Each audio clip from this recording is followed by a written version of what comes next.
On the podcast today, I share how being stopped at a police roadblock taught me a valuable lesson about business. Let's get to it.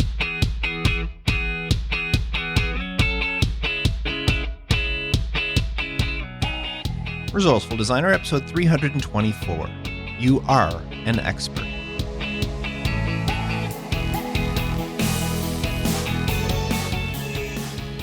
Welcome to the Resourceful Designer podcast, offering solutions to streamline your graphic and web design business so you can get back to designing. And now, your host. He may work for himself, but he still has a boss. His wife, Mark Dacote. And I bet I'm not the only one. If you're married, you know what I mean. And that's all I'm going to say on the matter. By the way, if this is your first time listening to Resourceful Designer, thank you for giving it a try. I hope you enjoy this episode and you decide to come back for more or dive into some of my past episodes. And if you really like it, don't forget to follow it in your favorite podcast app so you'll never miss an episode. And if this isn't your first episode, then thank you as well. Since you're back, that means that you're getting value from what I have to say. If that's the case, can you do me a favor? Can you tell your design friends about the show? Whether they're freelancing or employed in the design field, I'm sure they'll appreciate the recommendation. Tell them that Mark looks forward to having them as new listeners. Now, I want to share a story with you today. This isn't a story about graphic or web design. It isn't even a story about business. But it is something that taught me a valuable business lesson that I still use today. And it's a lesson that you should hear. Now, I like to say that I'm an only child with two older brothers. You see, I was a quote-unquote happy accident. Or, since my birthday is on September 26th, I always teased my parents that I was the product of a wild Christmas party. You do the math. Either way, I wasn't planned. There are 15 years difference between me and my middle brother, and another 2 years to my oldest brother. Now, both of them had moved out of the house by the time I was 4 years old. So, as far back as I can remember, I was the only child living at home. Now, this had its benefits, as I was a mama's boy, and I received special treatment that my older brothers never had. But that's not what this story is about. My oldest brother, Bob, moved to Vancouver, British Columbia when I was 8 or 9 years old. And I didn't get to see him much since I lived with my parents in Cornwall, Ontario. Now, for those of you unfamiliar with Canadian geography, that's roughly 4,500 kilometers or 2,800 miles. Now, I did make the trip with my parents to see him when I was 10 years old and again at 15. And it's the latter of these two where my story takes place. My brother was getting married on December 27th of 1984. And my parents and I made the trip to Vancouver for the wedding. Now, I remember it was 1984 because for Christmas, my brother gave me a cassette tape of some dude I'd never heard before. And I remember being confused when I opened it and wondered, why would I, a Canadian teenager, want a cassette titled Born in the USA? Although I do admit there were a few catchy tunes on it. Anyway, we had a great Christmas. The wedding was beautiful. And then my brother and my new sister-in-law were off for a few days honeymooning before their planned return on New Year's Eve. Now, my grandmother and uncle lived in Victoria, British Columbia, which is on Vancouver Island. Now, they had moved there a few years earlier, and we hadn't seen them since. And Nanny, that's what I called my grandmother, she wasn't well enough to attend the wedding. So we made arrangements to visit them while the newlyweds were away. Now, Vancouver Island is accessible only by air or water. And since my dad had rented a car for our stay, we decided to take the ferry. Now, it was a beautiful trip. I remember standing by the railing, looking across the water at the waves and the various islands as they went by and the snow gently falling down. But soon we reached the island. And shortly after debarking the ferry, we encountered a stoppage in traffic. Up ahead, we can see that a few police cars were blocking the road. Now, let me debunk a stereotype of Canada. Yes, we are referred to as the Great White North, which is a moniker we proudly support. However, that doesn't mean that the whole country is constantly covered in snow.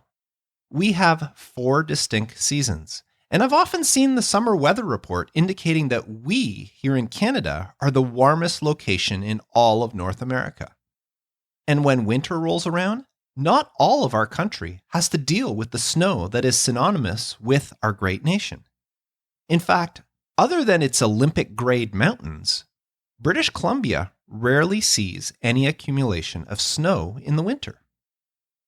So my parents and I were on Vancouver Island, stuck in a line of cars, wondering what's going on. After a while, a police officer came up to our window and told my dad that the highway to Victoria, where we were headed, was closed due to an unexpected snowfall.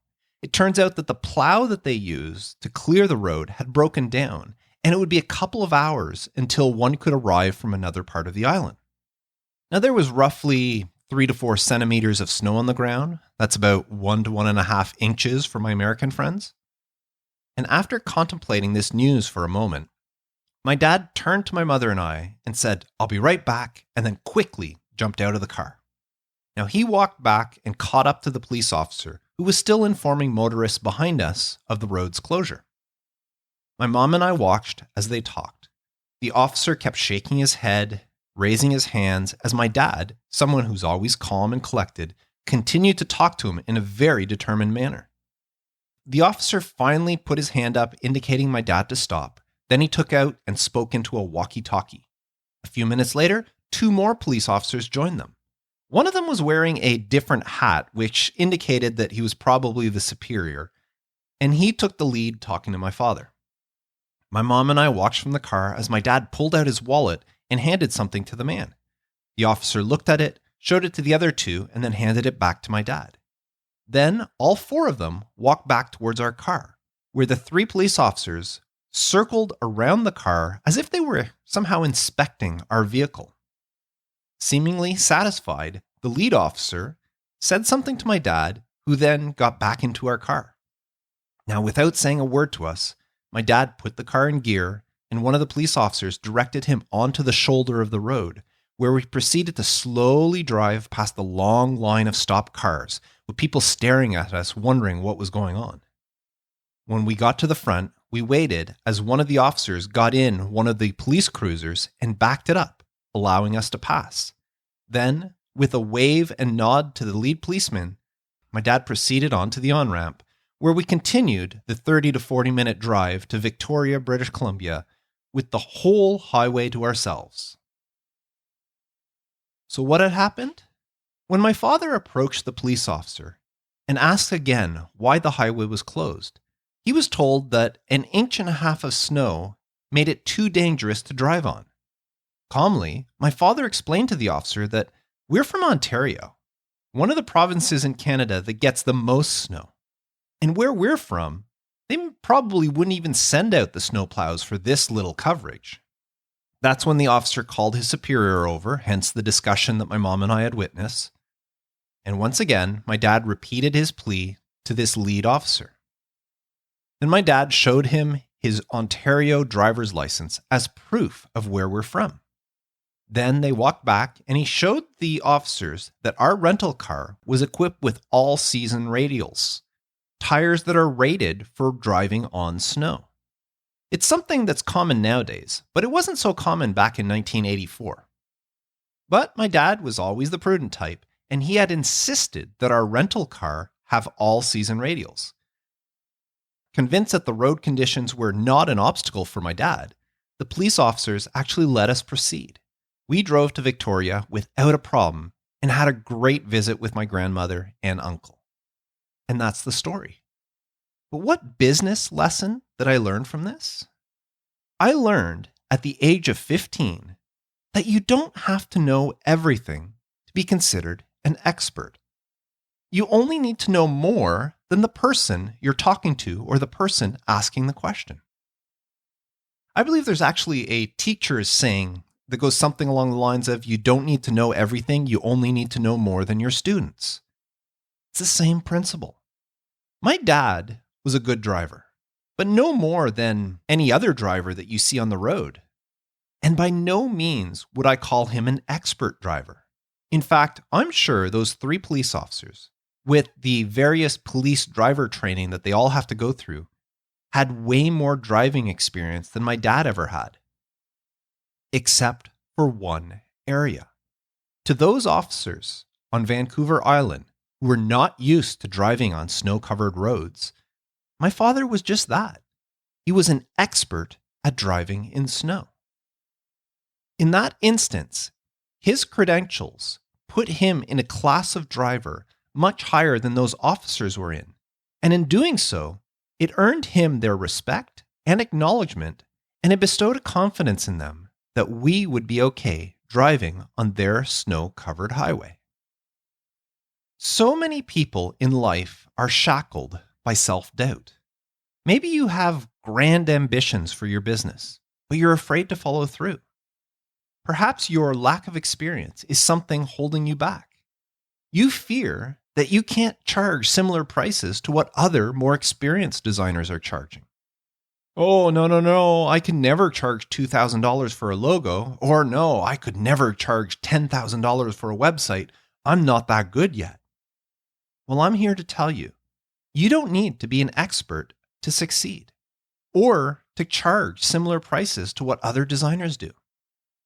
That's the lesson I learned on that December day on Vancouver Island.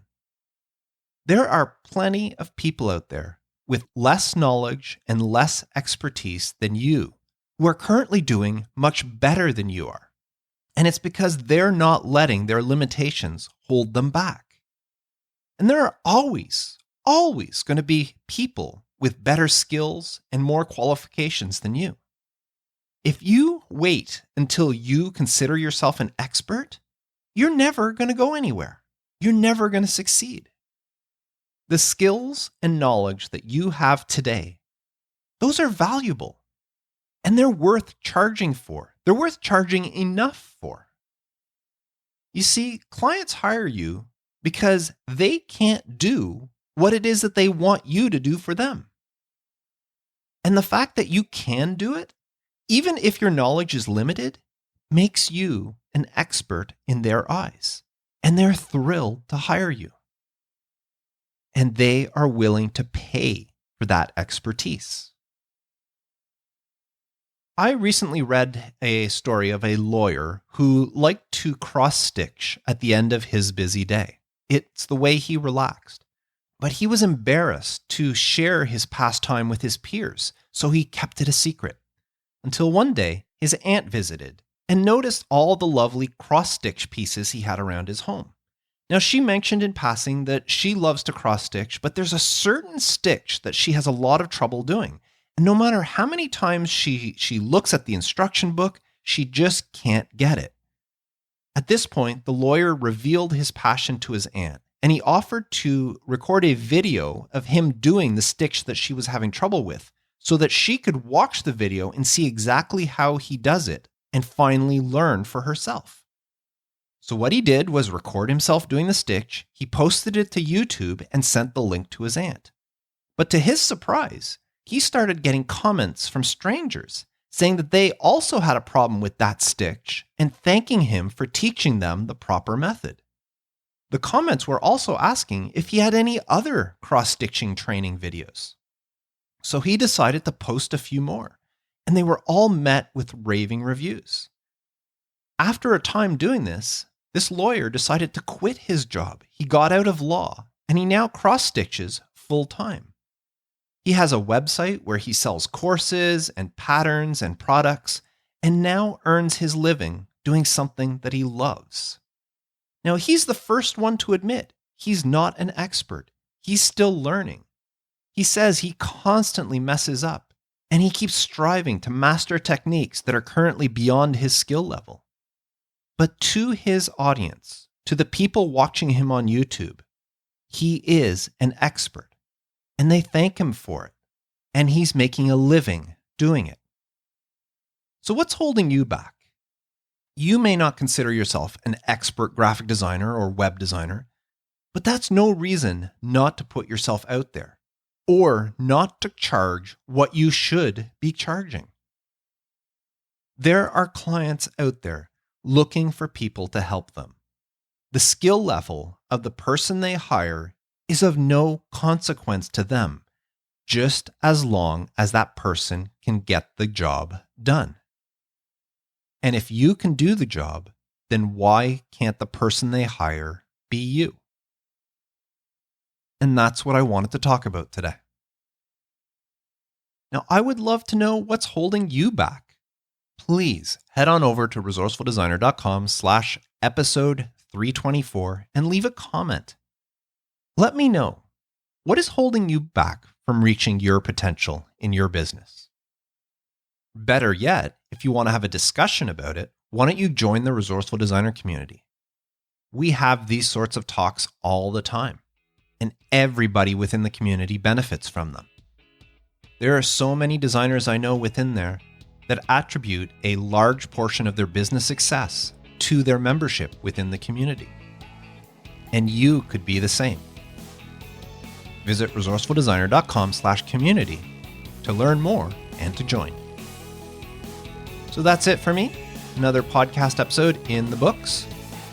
I hope you enjoyed it. Once again, if this was your first time, I hope to see you back again. And if you're a veteran listener, please share the podcast with other designers you know. Pass on the joy of listening to Resourceful Designer to them. So that's it for me. I am Mark Decote, wishing you and your design business all the best, and reminding you to stay creative.